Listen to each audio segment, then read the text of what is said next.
Hey everybody, Chris Gill here. Today we are reviewing a plugin called FrontDAW by Soundevice Digital. As this video is being made, it is a free plugin. I think it's only free for a few more days, so if you have an opportunity, hop over to the website, get this plugin. The link is in the description. You do have to create an account, but I was able to do that pretty easily and get this plugin. So I've had this for a couple of days now. I've had a chance to play with it, and so far, I really like it. It's nothing flashy, it's nothing fancy, but it has some really unique sonic properties that we'll go over. I do have one issue with it, and we'll go over that in just a minute. But first, let's jump in. So looking at the plugin here, it's fairly straightforward. You have an input gain, a high-pass filter, a mojo knob, which is essentially a mix knob to blend from your dry to your wet signal, and then you have three flavors of tone to choose from here. So you've got a GE, a US, and a BR. So I'm assuming this is German, US, and British. So we'll kind of cycle through each of those on these different sound sources we're going to listen to this on, and we'll that way you can kind of hear those. One thing I will say right off the bat, and this is the issue I had with this plugin. This thing adds 6 dB of gain to your track, to every track.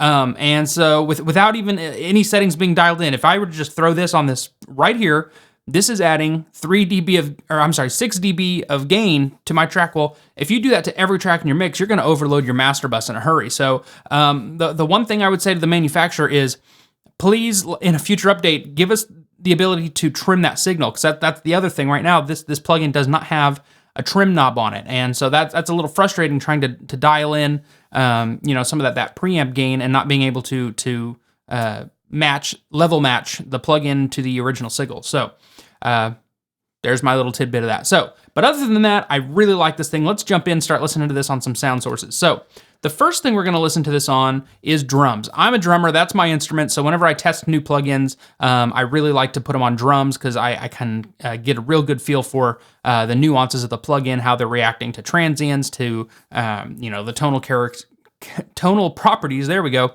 of that instrument. So let's listen here to this drum track. So here's these drums without this plugin, and then a couple bars in, I'll pop the plugin in and out so you can see exactly what's happening.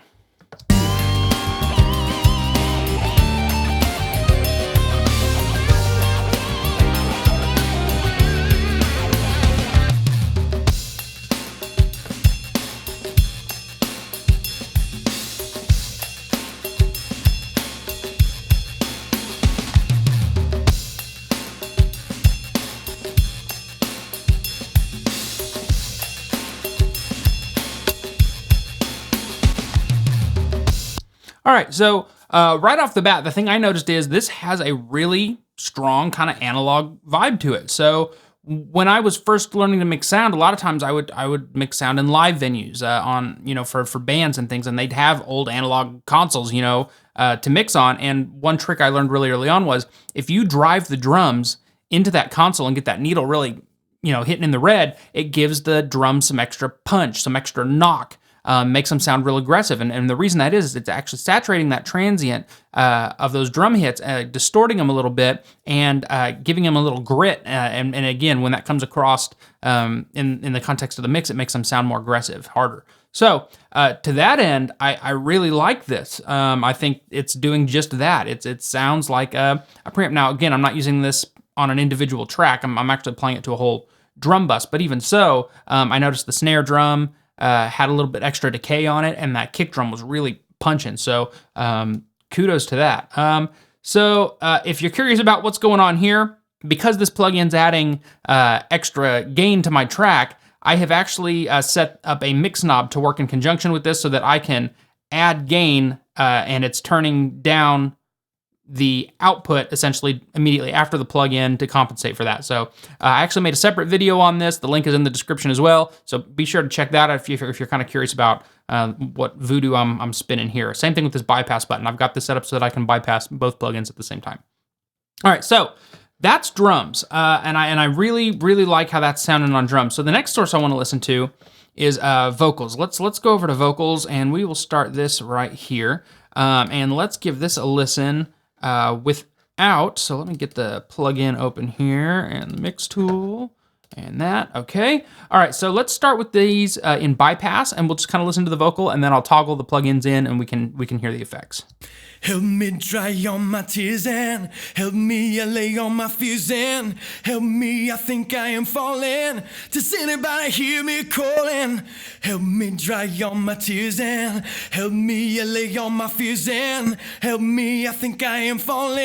All right, so right away, it actually made the vocal quite a bit warmer, which I appreciate, but it also did some really nice things to the upper mid-range, especially on this GE setting. So what I'm actually going to do, I'm actually going to solo this section of this vocal just right here. We're going to play this on loop, and I'm actually going to toggle through these different types of preamp emulation so you can kind of hear the differences of each one. I'm going to turn this vocal up a little bit, so hopefully that'll help you hear that a little better. Help me dry on my tears and help me lay on my fears and help me, I think I am falling. Does anybody hear me calling? Help me dry on my tears and help me lay on my fears and help me dry on my tears and help me lay on my fears and.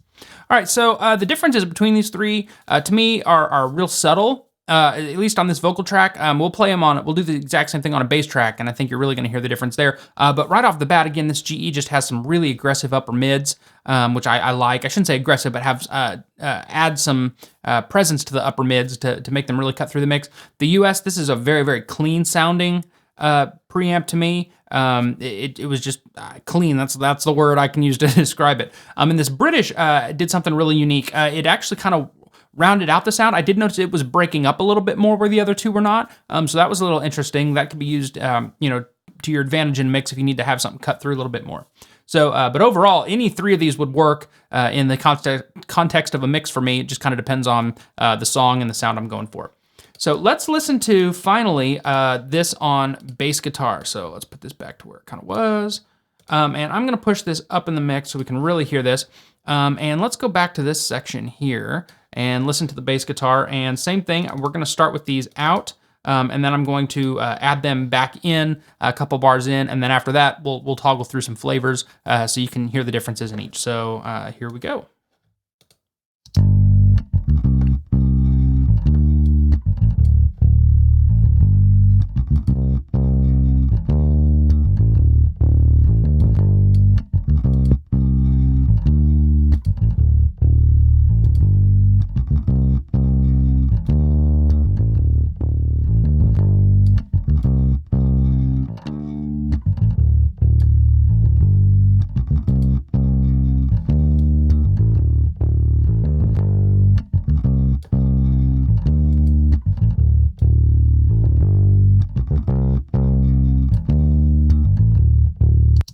All right, so some pretty interesting things you can do with this, especially on bass guitar. That BR setting I really like as more of a clean signal. The GE setting didn't like so much on bass. The way it was breaking up, at least for this particular instrument, sounded a little bit funny to me. However, that US setting, I really liked the drive on that for bass guitars. That was sounding really sweet.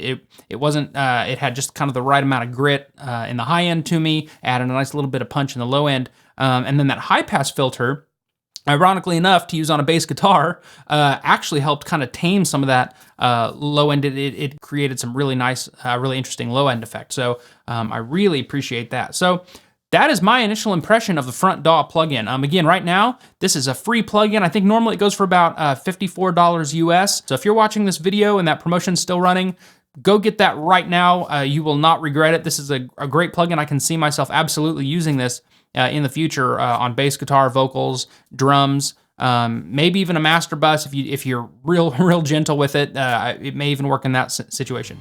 Again, my name is Chris Gill. Hopefully this video has been helpful. If you liked this video, hit the like button. Please subscribe to the channel, and we'll see you in the next video. Thanks.